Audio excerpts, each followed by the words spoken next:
بسم اللہ الرحمن الرحیم اللہم صلی علی محمد وعلی آل محمد۔ السلام علیکم ورحمۃ اللہ وبرکاتہ۔ ارشاد باری تعالیٰ ہے وقالوا الحمد للہ الذی صدقت وعد اورثنا الارض نتبوأ من الجنات حیث نشاء فنعم اجر العالمین۔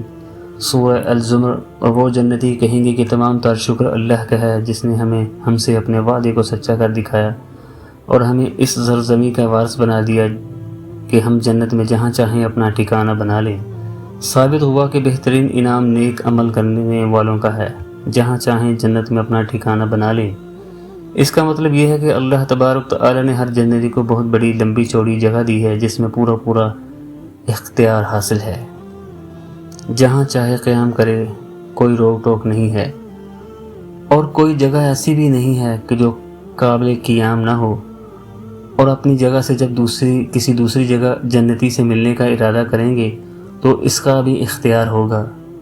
سورہ اعراف میں اللہ تعالیٰ تبارک تعالیٰ ارشاد گرامی ہے وَنَزَّعْنَا مَا فِي صُدُورِهِمْ مِنْ غِلٍّ تَجْرِي مِنْ تَحْتِهِمْ الْأَنْهَارُ وَقَالُوا الْحَمْدُ لِلَّهِ الَّذِي هَدَانَا لِهَذَا وَمَا كُنَّا لِنَهْتَدِيَ لَوْلَا أَنْ هَدَانَا اللَّهُ لقد جاءت رسل ربنا بالحق ونودوا ان تلكم الجنة اورثتموها بما كنتم تعملون۔ سورہ الاعراف۔ ترجمہ۔ اور ان کے سینوں میں ایک دوسرے سے دنیا میں جو کوئی رنجش رہی ہوگی اسے ہم نکال باہر کریں گے، ان کے نیچے سے نہریں بہتی ہوں گی اور وہ کہیں گے تمام تر شکر اللہ کا ہے جس نے ہمیں اس منزل تک پہنچایا۔ اگر اللہ ہمیں نہ پہنچاتا تو ہم کبھی منزل تک نہ پہنچتے۔ ہمارے پروردگار کے پیغمبر صلی اللہ علیہ وآلہ وسلم واقعی ہمارے پاس بالکل سچی بات لے کر آئے تھے، اور ان سے پکار کر کہا جائے گا لوگو یہ ہے جنت، تم جو عمل کرتے رہے ہو ان کی بنا پر تمہیں اس کا وارث بنا دیا گیا ہے۔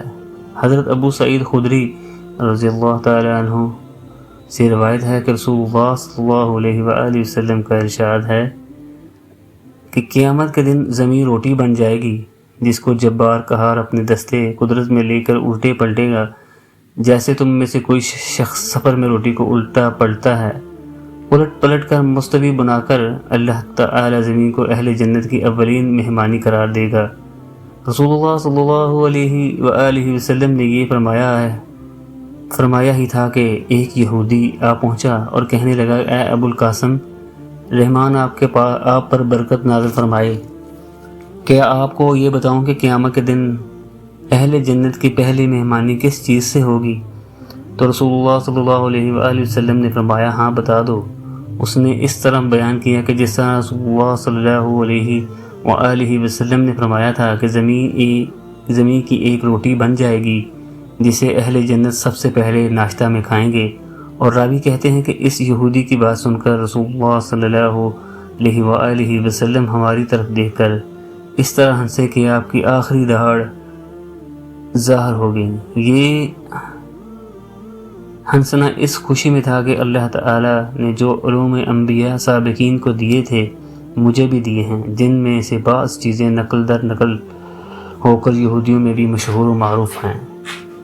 اس کے بعد اس یہودی نے کہا کہ آپ کو یہ بھی بتا دوں کہ اہل جنت کا سالن کیا ہوگا جس سے اولین مہمانی کی وہ روٹی کھائیں گے جو زمین سے بنی ہوگی۔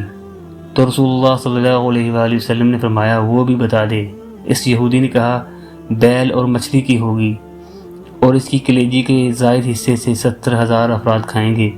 جنت میں کھاتے پیتے رہیں گے مگر سب سے پہلے بطور ابتدائی مہمانی کے جو ناشتہ پیش کیا جائے گا وہ زمین کی روٹی کا ہوگا۔ متقی لوگ جنت کی انواع و اقسام کی ایسی ابدی نعمتوں سے لطف اندوز ہوں گے کہ جن کو نہ کسی آنکھ نے دیکھا، نہ کسی کان نے سنا اور نہ کسی انسان کے وہم و گمان میں ان کا گزر ہوا۔ اس کا ذکر کیا جائے تو بیان طویل ہو جائے گا اور اس کا حق بھی پورا ادا نہ ہوگا، اور میں حیران تھا کہ کہاں سے آغاز کروں اور کون سی بات پہلے ذکر کروں۔ لیکن اگر رسول اللہ صلی اللہ علیہ وآلہ وسلم کی ایک جامع اور منفرد حدیث قدسی سے آغاز کیا جائے تو بے جانا ہوگا۔ آپ صلی اللہ علیہ وآلہ وسلم کا ارشاد گرامی ہے کہ اللہ تعالیٰ فرماتے ہیں کہ میں نے اپنے نیک بندوں کے لیے وہ کچھ تیار کر رکھا ہے جو کسی آنکھ نے نہیں دیکھا، کسی کان نے نہیں سنا، اور کسی انسان کے وہم و گمان میں بھی اس کا گزر نہیں ہوا۔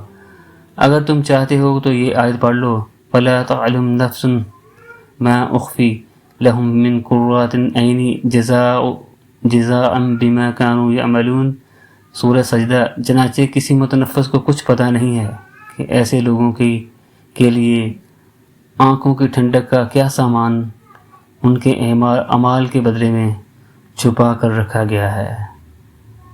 اگر ویڈیو اچھی لگی ہو ویڈیو کو لائک کریں، چینل کو سبسکرائب کریں۔